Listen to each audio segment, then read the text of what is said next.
Chapter 1. The Dark Lord Ascending. The two men appeared out of nowhere, a few yards apart in the narrow, moonlit lane.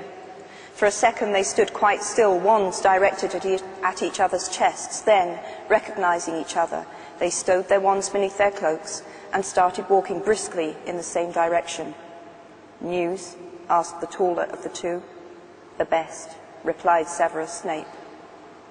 The lane was bordered on the left by wild, low-growing brambles, on the right by a high, neatly manicured hedge. The men's long cloaks flapped around their ankles as they marched. "Thought I might be late," said Yaxley, his blunt features sliding in and out of sight as the branches of overhanging trees broke the moonlight.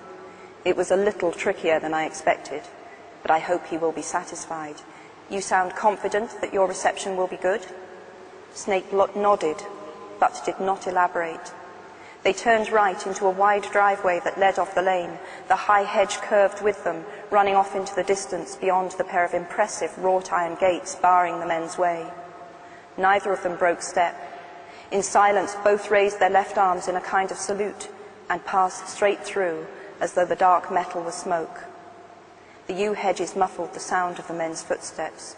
There was a rustle somewhere to their right. Yaxley drew his wand again, pointing it over his companion's head, but the source of the noise proved to be nothing more than a pure white peacock strutting majestically along the top of the hedge. "He always did himself well, Lucius. Peacocks." Yaxley thrust his wand back under his cloak with a snort. A handsome manor house grew out of the darkness at the end of the straight drive, lights glinting in the diamond-paned windows. Somewhere in the dark garden beyond the hedge, a fountain was playing.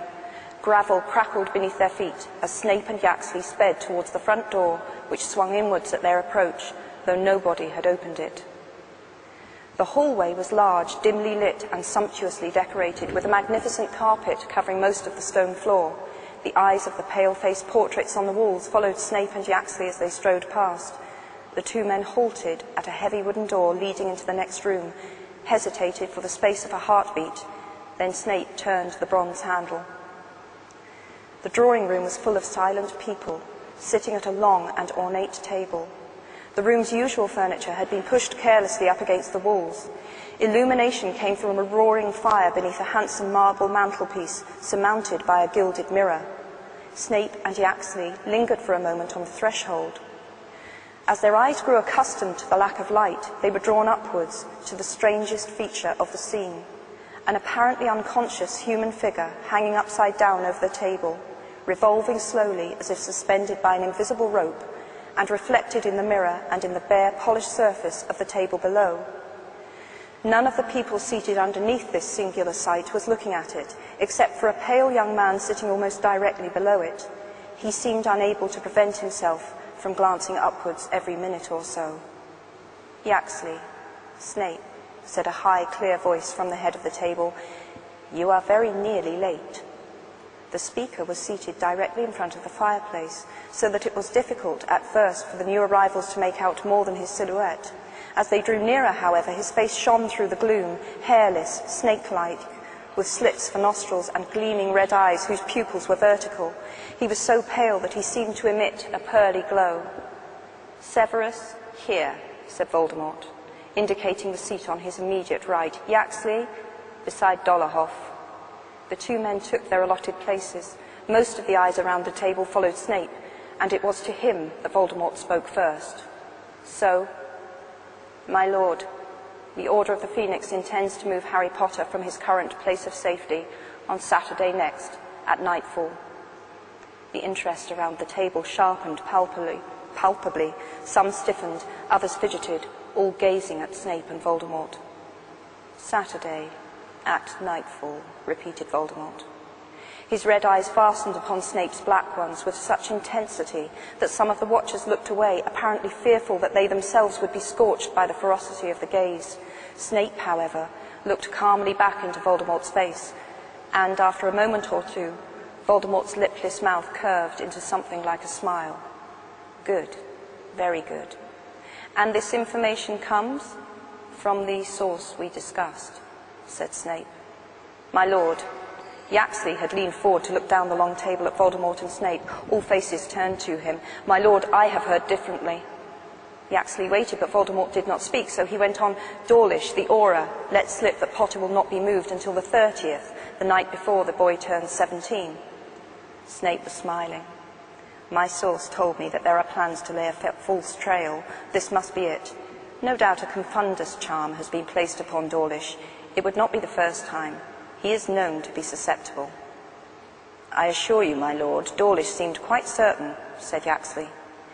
"If he has been confunded, naturally he is certain," said Snape. "I assure you, Yaxley, the Auror Office will play no further part in the protection of Harry Potter. The Order believes that we have infiltrated the Ministry." "The Order's got one thing right then, eh?" said a squat man sitting a short distance from Yaxley. He gave a wheezy giggle that was echoed here and there along the table. Voldemort did not laugh. His gaze had wandered upwards to the body revolving slowly overhead, and he seemed to be lost in thought. "My lord," Yaxley went on, "Dawlish believes an entire party of Aurors will be used to transfer the boy." Voldemort held up a large white hand, and Yaxley subsided at once, watching resentfully as Voldemort turned back to Snape. "Where are they going to hide the boy next?" "At the home of one of the Order," said Snape. "The place, according to the source, has been given every protection that the Order and Ministry together could provide. I think that there is little chance of taking him once he is there, my lord, unless, of course, the Ministry has fallen before next Saturday, which might give us an opportunity to discover and undo enough of the enchantments to break through the rest." "Well, Yaxley," Voldemort called down the table, the firelight glinting strangely in his red eyes, "will the Ministry have fallen by next Saturday?" Once again, all heads turned. Yaxley squared his shoulders. "My lord, I have good news on that score. I have, with difficulty and after great effort, succeeded in placing an imperious curse upon Pius Thicknesse." Many of those sitting around Yaxley looked impressed. His neighbour, Dolohov, a man with a long, twisted face, clapped him on the back. "It is a start," said Voldemort. "But Thicknesse is only one man. Scrimgeour must be surrounded by our people before I act. One failed attempt on the minister's life will set me back a long way." "Yes, my lord, that is true, but you know, as head of the Department of Magical Law Enforcement, Thicknesse has regular contact not only with the minister himself, but also with the heads of all the other ministry departments. It will, I think, be easy, now that we have such a high-ranking official under our control, to subjugate the others, and then they can all work together to bring Scrimgeour down. As long as our friend Thicknesse is not discovered before he has converted the rest," said Voldemort. "At any rate, it remains unlikely that the Ministry will be mine before next Saturday. If we cannot touch the boy at his destination, then it must be done while he travels." "We are at an advantage there, my lord," said Yaxley, who seemed determined to receive some portion of approval. "We now have several people planted within the Department of Magical Transport. If Potter apparates or uses the flu network, we shall know immediately." "He will not do either," said Snape. "The Order is eschewing any form of transport that is controlled or regulated by the Ministry. They mistrust everything to do with the place."